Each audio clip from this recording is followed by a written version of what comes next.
जीवन और मृत्यु दोनों जीवन के दो अटल सत्य हैं।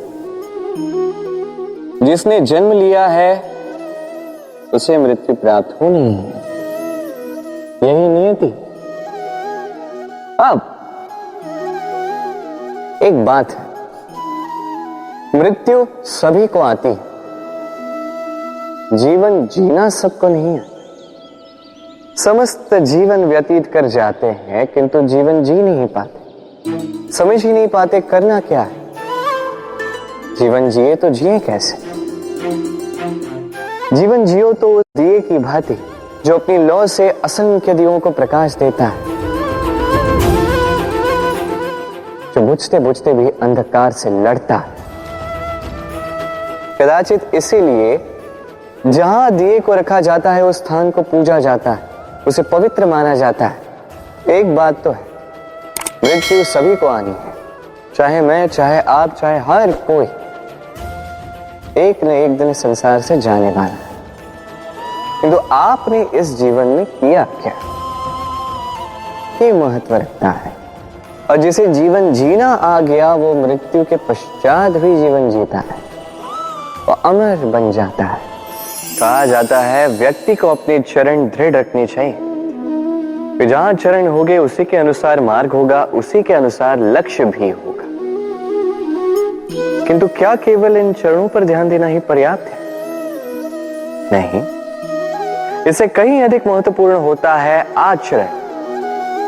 जैसा आपका आचरण होगा उसी दिशा में आपके चरण होंगे। यदि आपका आचरण उचित हुआ, श्रेष्ठ हुआ, तो देखिए आप पर्वत के शिखर पर भी पहुंच सकते हैं। किंतु यदि ये उचित ना हुआ तो आप उसी शिखर से नीचे धरा पर भी गिर सकते हैं। हाँ, गति के लिए चरणों पर ध्यान देना अति आवश्यक है, किंतु प्रगति के लिए आचरण ही अति आवश्यक है, उसके बिना नहीं होगा। जन्म लेते ही व्यक्ति के लिए ये नाम अत्यंत महत्वपूर्ण हो जाता है। माता, पिता, पुरोहित सारे उन अक्षरों को ढूंढने लगते हैं जिससे आपका नाम आरंभ होगा। किंतु क्या केवल नाम और राशि के एक हो जाने से सब कुछ ठीक हो जाता है? कदापि नहीं, क्योंकि आपके कर्म ये महत्वपूर्ण होते हैं, अन्य कुछ भी नहीं। देखिए, नियति भी आपके कर्मों के अनुसार ही आपका भविष्य नियत करती है। यदि आपको उदाहरण दूं, सोचिए, एक है राम और एक है रावण। दोनों का नाम आरंभ होता है रा से, किंतु एक को मिला भयानक अंत और एक समस्त ब्रह्मांड के अंतर्मन में बस गया। तो स्मरण रखिएगा, ये नाम नहीं, ये कर्म श्रेष्ठ है। यदि आपके कर्म श्रेष्ठ है तो आपका नाम कुछ ऐसा बनेगा कि संसार में कोई मिटा नहीं पाएगा। कई बार जब हम कर्म करते हैं, सफलता प्राप्त करते हैं, कठिन परीक्षाओं पर उत्तीर्ण होते हैं, बड़े कार्य करते हैं, हमें लगता है कि संसार से थोड़ी प्रशंसा हमें मिलनी चाहिए, अच्छा लगता है। कई बार हमें लगता है ये हमारे कर्मों का फल भी है, हमें आनंद देता है। किंतु जब हमें ये प्रशंसा नहीं मिलती तब क्या होता है? हम दुखी हो जाते हैं, टूट जाते हैं। ऐसा लगता है किसी को हमारी चिंता ही नहीं है, ऐसा लगता है हमारे आनंद में किसी और को आनंद मिलता ही नहीं है। अनेक विचार आते हैं। किंतु मैं आपसे एक प्रश्न पूछता हूं, अब जो भी कार्य करते हैं, जो भी कर्म करते हैं, क्या केवल प्रशंसा के लिए करते हैं? यदि ऐसा है तो इस विचार को यहीं त्याग दीजिए, क्योंकि ये प्रकृति ये हमें कुछ और सिखाती है।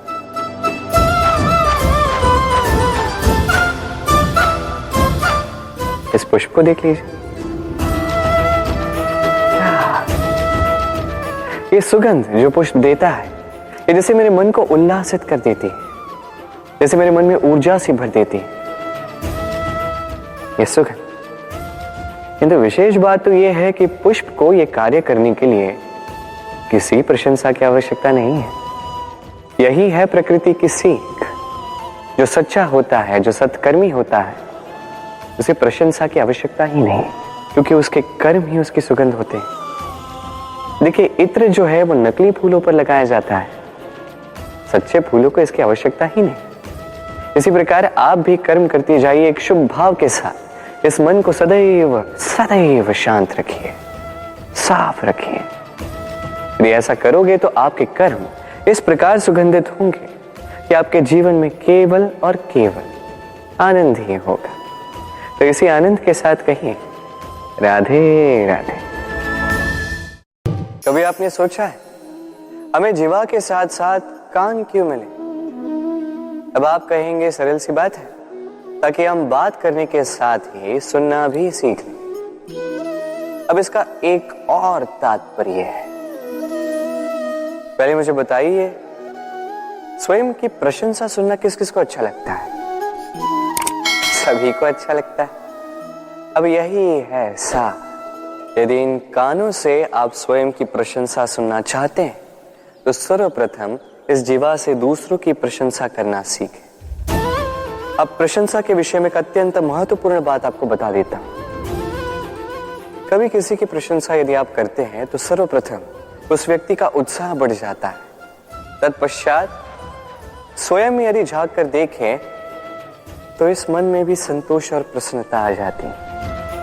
और एक बार ये मन प्रसन्नता से भर जाए, तत्पश्चात कोई प्रशंसा करे या ना करे, कोई अंतर नहीं पड़ता। इसलिए सदैव दूसरों का मान करें, आदर करें, उनकी प्रशंसा करें, प्रसन्नता बांटें। जिनमें जो भी अच्छाइयां हैं उन्हें बताएं, उन्हें स्मरण करवाएं कि वो भी अच्छे हैं, उनका उत्साह बढ़ाएं, वो जीवन में आगे बढ़ेंगे और ये जीवन आपको कभी पीछे नहीं रहने देगा। क्या आपने कभी दर्पण देखा है? क्या हम में से ऐसा कौन है जिसने दर्पण नहीं देखा? सभी ने दर्पण देखा है, दर्पण में स्वयं का प्रतिबिंब भी देखा है। किंतु किसने सोचा कि उस दर्पण के पीछे क्या है, उस प्रतिबिंब के पीछे क्या होगा? होता कुछ ऐसा है कि उस कांच के पीछे एक धातु की परत चढ़ाई जाती है, जिस कारण से जब हम देखते हैं तो हमें अपना प्रतिबिंब दिखता है। अर्थात कांच को कुछ इस प्रकार कर दिया गया है कि प्रकाश जिस ओर से जाता है उसी ओर पुनः वापस लौट के आता है, तभी वो दर्पण कहलाता है। यही है जीवन का सत्य भी। यदि हम अपना पूरा ध्यान केवल लक्ष्य की ओर केंद्रित करते हैं, यहां वहां नहीं भटकते हैं, तो न केवल हम अपना लक्ष्य प्राप्त करने में सफल होते हैं, बल्कि हम दूसरों का मार्गदर्शन करने में भी सफल होते हैं। तो क्या आप बनना चाहेंगे ऐसा व्यक्तित्व? चयन आपका है। पाना और खोना दोनों जीवन के अभिन्न अंग हैं। हम कुछ पाते हैं, कुछ खोते भी हैं। कुछ स्वप्न साकार होते हैं, कुछ लक्ष्य अधूरे भी छूट जाते हैं। जीवन में ये होता ही है, हर एक के जीवन में होता है। किंतु जब भी हम किसी से मिलते हैं, हम कौन सी बातें करते हैं? हम उसी की बात करते हैं जो हमने खोया है। स्वयं भी दुखी होते हैं, सामने वाले के मन को भी दुखी कर जाते हैं। इससे कुछ विपरीत करने का प्रयास कीजिए, सकारात्मक बनने का प्रयास कीजिए। ध्यान उसी पर दीजिए, स्मरण केवल उसे ही कीजिए, महत्व उसी को दीजिए जो आपके पास है। जो आपके पास नहीं, उसकी आस में त्रास क्यों सहना? उसी की गिनती कीजिए जो आपके पास आज यहां वर्तमान में है। जैसे मैं कंस मामा की गिनती नहीं करता जिन्होंने मेरा बालपन झंझोड़ा। मैं गिनती करता हूं यशोदा मैया की, मेरे बलराम दाऊ की, मेरी राधे की, जिन्होंने मेरा जीवन संजोया। सोच, ये सोच सच बनकर सामने आती है, ये कठोर सत्य है। क्योंकि सोच ही वो बीज है जो सत्य रूपी पौधे को जन्म देता है, उसे विकसित करता है। अब सोचिए, यदि ये बीज ये अकड़े का हुआ तो ये छाया नहीं, ये केवल कांटे देगा। वही यदि ये बीज बरगद का होगा तो वो एक ऐसे वृक्ष में विकसित होगा जो अनेक वर्षों तक अनेक पीढ़ियों को छाया देगा, पंछियों को घर देगा। उसी प्रकार ये सोच यदि ये सोच छोटी सोच हुई तो आपको शंकाएं ही देगी, यदि ये सोच बड़ी हुई तो आपको समाधान देगी। तो सोच समझकर अपनी ये सोच चुनिए।